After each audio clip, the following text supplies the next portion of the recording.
Juk kasan perkat. Hakway pat kaliang.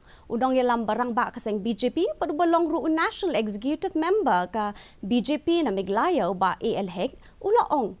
Baka jengkhang jong ka BJP ka pliring hang nakabenta kaseng TMC bat kiway kiseng san pertay.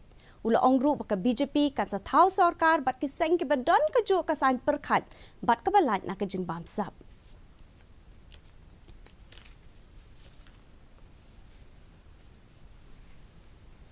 Coalition has to be formed, and that coalition will be formed with like-minded parties who share the same ideologies and the same vision for the state of for the state of Meghalaya and its people.